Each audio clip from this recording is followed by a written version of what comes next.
Fala pessoal, tudo bem com vocês? Meu nome é João Gabriel Vale, sou monitor de psiquiatria da UFC e hoje eu vim falar com vocês sobre o tema de psicofármacos na gestação, esse tema tão controverso aí. De modo geral, o que é que a gente vai falar aqui hoje? A gente vai entender a epidemiologia, tanto dos transtornos quanto do uso dos psicofármacos, que com essa magnitude a gente vai perceber qual a importância desse tema necessariamente. A gente vai avaliar as consequências tanto dos transtornos psiquiátricos não tratados, como do uso dos psicofármacos na gestação, ver quais são as nossas preocupações como possíveis prescritores dessas medicações, ver as limitações, ou seja, as limitações ainda das pesquisas, entender porque que ainda é uma decisão muito difícil para o médico iniciar ou não um psicotrópico ali, um antidepressivo para um transtorno depressivo durante a gestação.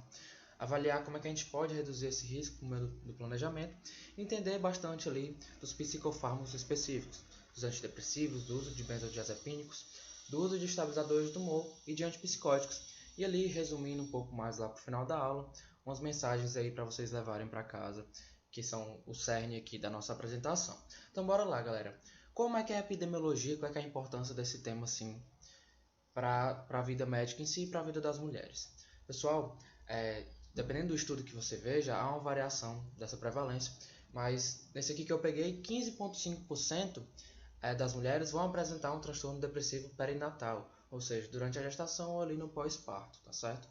E para vocês entender como isso é importante, apesar de ser 15%, terem um transtorno depressivo propriamente dito diagnosticado nesse período perinatal, até 70% dessas mulheres grávidas, elas vão ter sintomas depressivos. Não necessariamente com necessidade de tratamento com antidepressivo, mas vão ter sim sintomas depressivos.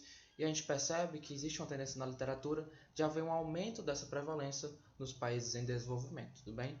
Aqui é 15% apenas para transtorno depressivo propriamente dito, então outros transtornos de humor, como bipolar, esquizofrenia, enfim, outros transtornos que podem estar associados a todos os transtornos psiquiátricos que podem vir na gestação contribuiriam para aumentar esse número. Aqui também a gente percebe que até 33% das mulheres vão tomar psicotrópicos durante a gestação. Então, 3 em cada 10 mulheres vão fazer uso ali de um antidepressivo, de um benzodiazepínico, de um estabilizador do humor durante a gestação, que é um número muito importante e também muito necessário. O que a gente vai ver hoje na aula é ver se esse antidepressivo realmente é necessário e se esse antidepressivo for realmente necessário, qual que é o mais seguro, quais são as preocupações que eu tenho que ter, que é exatamente o que a gente vai falar aqui agora, quais são as consequências, quais são as nossas preocupações durante a gestação, tanto do transtorno psiquiátrico, como também da exposição ao psicofármaco. Aqui, a gente não está preocupado apenas com a exposição ao psicofármaco, a gente está preocupado aqui também com as consequências de um transtorno psiquiátrico não tratado, que podem ser tanto para a gravidez como para o bebê de um modo geral, seja ali de transtorno de neurodesenvolvimento no futuro, seja de teratogênese, como da exposição ao psicofármaco aqui, que seria o nosso cerne aqui da nossa aula, tá certo? Em relação aos riscos de um transtorno psiquiátrico não tratado durante a gestação, são muitos. De um modo geral, eles vão levar assim a um comportamento de alto risco, assim como risco de STs, de uso inadequado de álcool, de outras drogas, de não realização de pré-natal. Dependendo do transtorno em si, consequências um pouco mais específicas, em relação à depressão, você tem ali relatos de crescimento fetal diminuído, de risco maior de parto prematuro, alterações comportamentais. No bipolar, uma associação ali com microcefalia, com hipoglicemia. E nos transtornos psicóticos, a gente tem sim o maior risco de transtorno psicótico perinatal e todas as suas consequências, mas também a gente tem eventos obstétricos e neonatais adversos. Então, você não pode deixar uma paciente com transtorno psiquiátrico não ser tratada durante a gestação, porque ele tem inúmeras consequências. Assim como o tratamento com psicotrópicos durante a gestação pode ter inúmeras consequências. Aqui, quando a gente pensa em uso precoce, ali no primeiro trimestre, a gente fala mais de malformações. Em uso ali no terceiro trimestre, um síndrome de abstinência, um síndrome de toxicidade neonatal. Ali no pós-parto, manifestações de distúrbio de neurodesenvolvimento. Alguns falam de risco de transtorno do espectro autista, de síndrome do TDAH, de um modo geral também, pessoal. Então, tanto o transtorno psiquiátrico não tratado, como o uso de psicotrópicos vai ter seus riscos, tá certo? Então, a gente tem que sempre pensar aqui no risco-benefício do uso dessas medicações e entender bem quais são as mais indicadas. O que a gente tem que entender aqui, que é uma frase que eu achei muito importante, que é do Clínica Psiquiátrica, Terapêutica Psiquiátrica, um livro da USP, do IPQ, que não existe a possibilidade de não exposição. Então, Se uma mulher ela tem um transtorno psiquiátrico durante a gestação, o feto dela vai estar exposto ao transtorno psiquiátrico, assim como ele vai poder estar exposto ali a um psicofármaco. Então, não existe essa possibilidade de não haver uma exposição se houver transtorno psiquiátrico. Por quê? Ou você está exposto ao transtorno psiquiátrico e suas consequências, ou você vai estar exposto, se bem tratado, ao psicotrópico durante a gestação, ou vai estar exposto aos dois, tudo bem? Então, não existe a possibilidade de não exposição. Então, bora lá. E por que que ainda é uma decisão difícil? Porque tudo tem seu risco e tudo tem seu benefício, né? De modo geral, a literatura que a gente tem, ela ainda é um pouco escassa e as evidências ainda são muito conflitantes, muito contraditórias. A gente vê que, de um modo geral, as pesquisas vão sendo mais desenvolvidas, a gente vai tendo realmente, evidências mais fortes sobre o tema, mas ainda muito conflitantes. Por exemplo, pesquisas antigas que falavam muito sobre risco de malformações neonatais por causa do uso de lítio, agora você vai ver que ainda existe esse risco, mas é um risco ainda muito menor do que se achava antes. Ou então pesquisas atuais que mostram riscos com o uso de antidepressivos, mas que outras pesquisas vão dizer que esse risco não existe. Então, a literatura ainda não entrou em consenso sobre esses riscos, e de um modo geral a gente vê isso por alguns motivos. Tanto por fatores confundidores ali, ou seja, é muito difícil a gente isolar durante esses trabalhos fatores confundidores como o próprio transtorno psiquiátrico. Então, uma mulher com transtorno psiquiátrico grave, provavelmente ela vai estar em uso de psicotrópico. E você não consegue saber ali se aquele evento adverso que ocorreu, seja uma malformação, seja um transtorno de neurodesenvolvimento, foi causado pelo transtorno psiquiátrico ou pelo psicotrópico. Então, isso é um fator confundidor muito importante que às vezes não é levado em conta nas pesquisas e a gente não consegue retirá-lo ali de vez. E sempre pensando também no limite ético, já que a gestação é algo muito específico. E a gente aqui normalmente vai ter uma ausência de estudos duplo cegos, estudos randomizados, que teriam um nível de evidência ali mais forte, maior. Certo?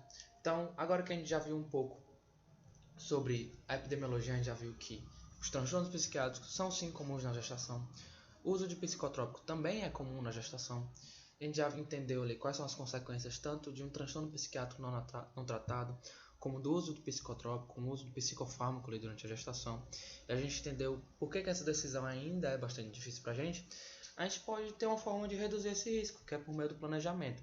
De um modo geral, que seria perfeito que essa mulher já com transtorno psiquiátrico diagnosticado antes da gestação, ela buscasse esse planejamento pré-concepção. Então ali um ano antes, essa mulher buscasse essa ajuda e houvesse esse planejamento da gestação, avaliando diversos critérios, diversas coisas ali, para avaliar o uso ou não de um psicofármaco ou de tratamentos não farmacológicos. Sendo que isso é muito difícil, a gente sabe que, por exemplo, dependendo da referência que você pega, até 50% das gestações em alguns países, elas vão ser não planejadas, então você perde essa possibilidade na maioria das vezes. Mas quando é possível, a gente vai avaliar esse planejamento de forma individual, avaliar o risco de recorrência, quantos transtornos já aconteceram, quantos episódios essa mulher já teve durante a vida, história de tratamento, se ela já foi refratária, se já foi resistente, qual medicação ela se deu melhor, qual medicação conseguiu controlar seu quadro, se ela já teve quadros graves ali associados a comportamento suicida, associado a quadro de alta agressão, a presença ou não de psicose, um histórico de uso de substância. Ver ali também como é que é ao redor dessa mulher, como é que está o suporte social, como é que está o suporte familiar. Será que seria possível, será que ela tem um suporte familiar ali adequado? Seria interessante a gente tirar essa medicação dela e deixar um acompanhamento ali, já que a gente vai ter um acompanhamento de perto. Qual é o acesso dessa mulher ao tratamento psicoterápico, ao tratamento com medicações, às vezes de um custo maior, não disponíveis no Sistema Único de Saúde, e sempre também levar em conta aqui o desejo da paciente, tudo bem?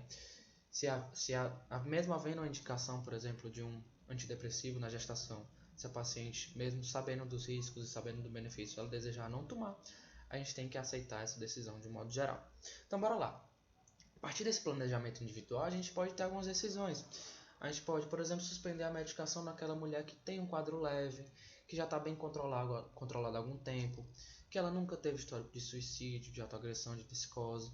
Então, que tem um bom suporte familiar, essa seria uma pessoa que seria indicada a gente suspender a medicação, mesmo que aquela medicação que ela tivesse em uso fosse segura para a gestação.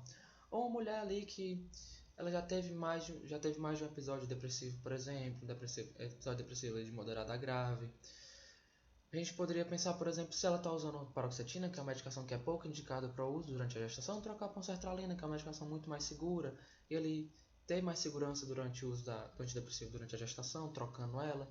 Isso, se a gente tiver tempo, então 1 ano antes ali da concepção, vamos tentar trocar essa medicação nesse paciente, ou então manter a medicação. Paciente aqui, um exemplo muito clássico, paciente com transtorno bipolar grave, que foi resistente a diversos estabilizadores de humor, só conseguiu controlar esse tratamento, eu só consegui controlar esse quadro com o uso de lítio, teve comportamento suicida, autoagressão, sintomas psicóticos.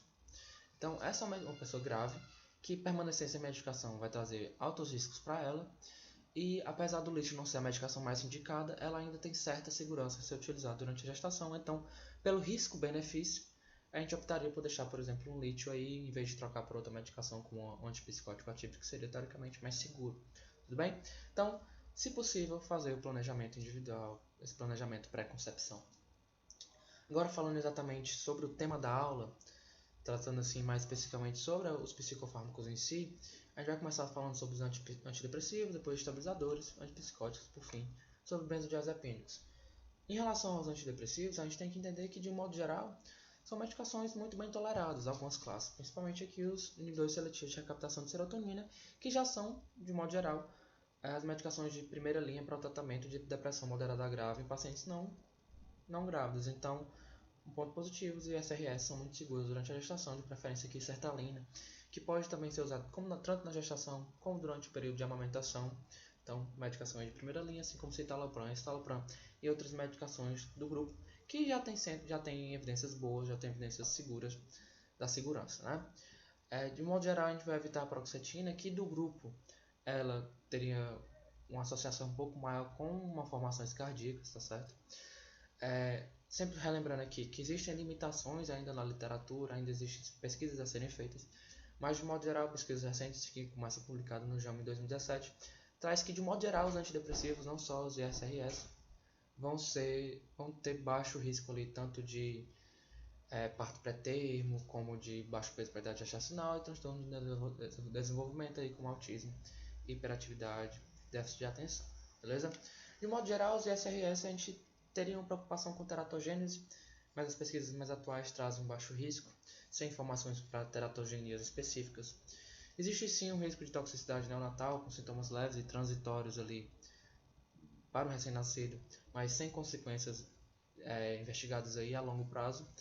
E existe também o risco de hipertensão pulmonar, que ele tem sim manifestações, relatos conflitantes na literatura, mas se existir esse risco vai ser um risco baixo, tá certo? Então, monitorar esse paciente que usou essa medicação para o risco de hipertensão pulmonar, mas sabendo que é um risco que, se existir, vai ser um risco baixo.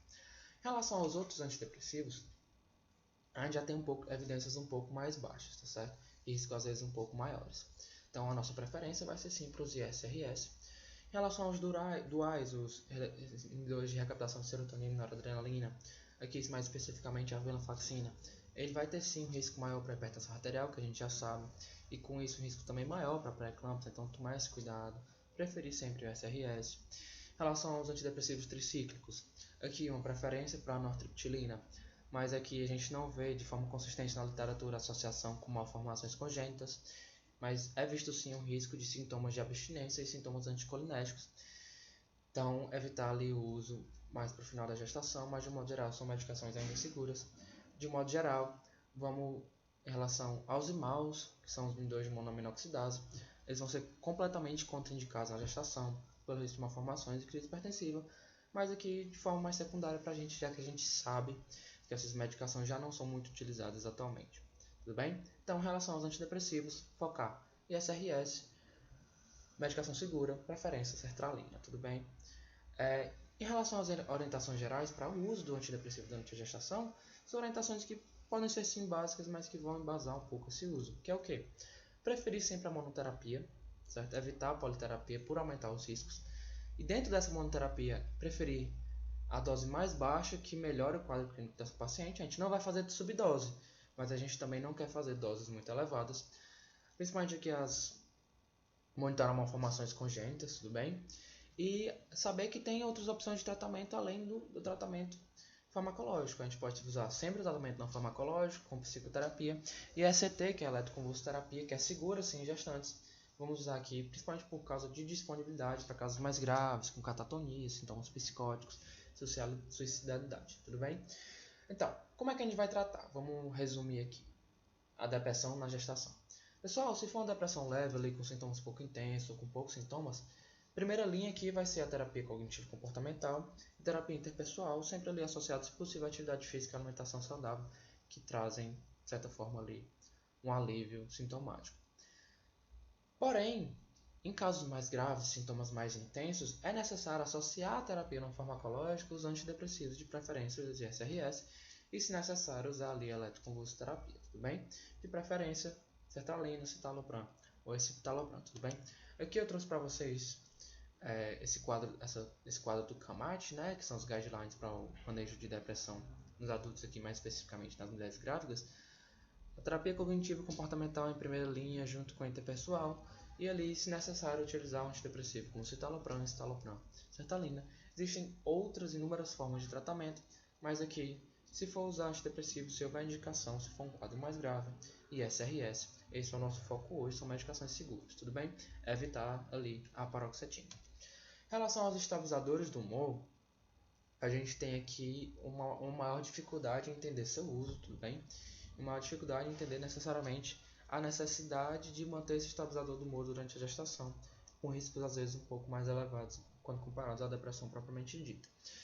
De um modo geral, como estabilizadores do humor, a gente vai preferir a lamotrigina, que ela é bem segura, o lítio, que tem evidências aí ainda conflitantes, mas ainda pode ser utilizado em casos mais específicos, e com bastante segurança o uso de antipsicóticos ativos. Em relação a outros estabilizadores de humor clássico, como o valproato, ele vai ser completamente contraindicado durante a gestação por um alto risco de malformações, e a carbamazepina também deve ser evitada, apesar de ter seu uso ainda permitido em casos muito específicos, tudo bem? Então, lamotrigina, lítio antipsicótico ativo vai ser a nossa preferência. Falando mais sobre cada um deles, a gente sabe que o lítio ele é uma medicação que ele é de primeira linha, de certa forma, para o tratamento dos transtornos afetivos bipolares de um modo geral, tanto para mania aguda, tanto para mania, como para tratamento de manutenção, como para tratamento depressivo. O lítio ele pode ser sim utilizado. E a gente tem que entender aqui que mulheres já em uso de lítio, se você fizer a retirada do lítio, mulheres com tratamento de transtorno depressivo afetivo bipolar, se eles já em uso de lítio, se eles fizerem essa retirada, existe um alto risco de recidiva, aí com alguns meses chegando ali a 85%, e até 50% em 2 semanas com retirada abrupta. Então é uma medicação que é muito boa, que muitas vezes precisa ser deixada ou trocada por outra medicação mais segura, tudo bem? Ela tem sim um risco de teratogenicidade, principalmente com malformações associadas, sobretudo a malformações cardíacas, como a anomalia de Epstein, que é muito clássico do lítio. Mas, de modo geral, há uma evolução da literatura que vai mostrar informações conflitantes. De um modo geral, pesquisas mais antigas, anteriores, trazem um risco altíssimo de malformações cardíacas com o uso de lítio durante a gestação. Atualmente, as referências já trazem que o lítio ele tem sim um risco de malformação de Epstein, dessa anomalia de Epstein, mas é um risco muito menor quando comparado ao que se pensava anteriormente, tudo bem? Então o lítio pode ser utilizado, mas com suas ressalvas, sobretudo aqui nos casos graves, sempre tentando ter um controle muito melhor da litemia dessa paciente durante a gestação. Em relação aos outros estabilizadores, a lamotrigina aqui, ela vai ser uma medicação segura para a gestação, talvez até de primeira linha. Tem baixa associação com malformações, tem sim um risco de racha cutânea ali no neonato, mas seria uma medicação segura para a gestação. De um modo geral, a carbamazepina tem associações sim importantes com malformações, sobretudo aqui com malformações de tubo neural, como a espinha bífida, mas ela pode ser utilizada se não houver outras opções, mas sempre como terapia ali de uma linha realmente mais tardia, se utilizada junto ao ácido fólico. E de um modo geral, que o valproato ele vai ser contraindicado na gestação por afetar neurodesenvolvimento, está associado a uma malformação, está associado à redução de QI da criança que foi exposta a ele durante a gestação. Tudo bem? Em relação aos outros fármacos, a outros psicofármacos, a gente tem os antipsicóticos, que são medicações que têm uso diverso, tá certo? E também podem ser utilizados no tratamento do transtorno afetivo bipolar, que também são medicações seguras. Então são outras medicações, são outras opções para o uso durante o transtorno afetivo bipolar. E também para os transtornos psicóticos de um modo geral. Aqui a nossa preferência vai ser para antipsicóticos mais novos, de segunda geração, como a olanzapina, quetiapina, possivelmente risperidona. Mas o haloperidol, que é um antipsicótico de primeira geração aqui de alta potência, também tem boas evidências de segurança durante a gestação.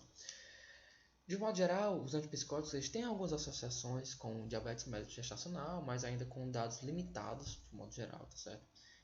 Tá saindo muita coisa nova sobre esse tema, mas ainda dados limitados, mas que trazem ainda resultados importantes pela segurança. Há um risco de teratogênese mais uma baixa taxa de malformação ali, e também teria uma associação também um pouco conflitante com toxicidade neonatal e abstinência. Resumindo um pouco, a gente tem que dos antipsicóticos podem ser usados tanto típicos como atípicos de preferência. Para os atípicos, se for utilizar o típico, preferência aos de alta potência como o haloperidol, que vai minimizar sintomas anticolinérgicos, hipotensores e antihistamínicos mais associados com os de baixa potência como a clorpromazina.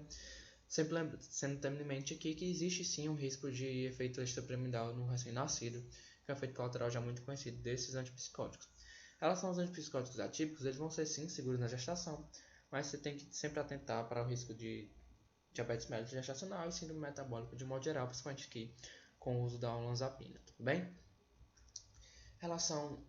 Então aqui a gente entende que os antipsicóticos vão ser sim seguros de um modo geral.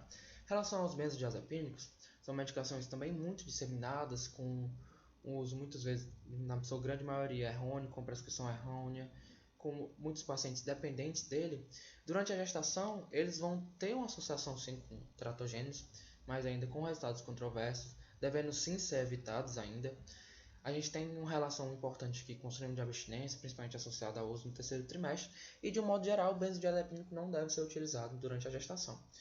Porém, em alguns casos, eles podem sim ser necessários, e se necessário, pesando-se o risco-benefício, deve-se optar por benzodiazepínicos de meia-vida curta, como alprazolam e lorazepam, e devem evitar o seu uso próximo ao parto exatamente para evitar esse síndrome de abstinência. Tudo bem? Então, benzodiazepínico, for usar, usa meia-vida curta, usa por pouco tempo, e dá preferência ali para alprazolam e lorazepam. Beleza, pessoal? De um modo geral, era isso que eu queria trazer para vocês, trazer essa introdução da importância dos psicofármacos e trazer um pouco dos psicofármacos para a gente. Deu para a gente dar uma discussão importante. Como take-home messages para vocês, eu queria dar alguns pontos mais específicos, tudo bem? Aqui já no final, nos encaminhando para o final da aula.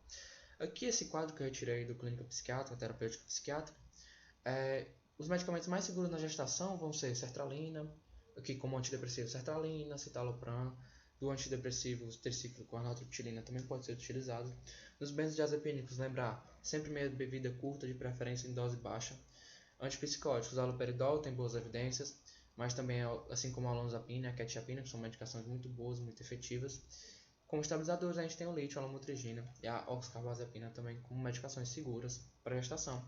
Aqui um quadro que eu retirei de um artigo que está aqui a referência, que ele avaliou os guidelines para o tratamento com antidepressivos durante a gestação. E você pode avaliar aqui, entender direitinho, tudo bem? Deixar aqui como mais uma fonte de estudo para vocês. E de um modo geral, aqui para finalizar a aula, o que a gente tem que fazer, o que a gente não pode deixar de fazer? A gente tem que sempre pensar nas relações e consequências desses transtornos e seus respectivos tratamentos, tanto para a mãe, tanto para a criança e toda a rede familiar e social. Sempre que possível, preferir a monoterapia, preferir doses baixas, evitar subdoses, mas também evitar doses altas e politerapia. Esses pacientes, de certa forma, muitos deles vão precisar ser encaminhados para o especialista, principalmente nos casos de depressão moderada grave, associada a sintomas psicóticos ou pacientes com transtorno afetivo bipolar. Não se deve, em hipótese alguma, retardar ou ignorar o tratamento adequado quando ele se mostra necessário, tá certo? Seja um tratamento não farmacológico para uma depressão leve, seja um tratamento farmacológico para uma depressão mais grave. Você não pode ignorar, não pode retardar, porque a gente entendeu aqui que existe sim um risco dos transtornos psiquiátricos não tratados durante a gestação e também os riscos dos psicotrópicos. Sempre dosar, sempre avaliar essa escala de risco-benefício e nunca, em hipótese alguma, negligenciar o tratamento da paciente por receio de prejudicar o bebê, já que a gente entende que o não tratamento, principalmente em casos de transtornos psiquiátricos mais graves, também tem consequências muito importantes para a vida desse bebê, tudo bem? Então, Pessoal, era isso que eu tinha para falar para vocês hoje, agradecer pela atenção. Aqui são minhas referências, tudo bem? Eu usei bastante a Clínica Psiquiátrica da USP, do IPQ. O podcast PQU também disponível em várias plataformas digitais, também com episódios muito importantes sobre o uso de antidepressivos, ali comentando esses artigos mais importantes e mais recentes. E também outros artigos aqui que podem ser interessantes para quem queira se aprofundar nesse tema, tudo bem? Então, obrigado pessoal. Alguma dúvida vocês podem me contactar por e-mail ou então propriamente dita pelos canais da monitoria de um modo geral.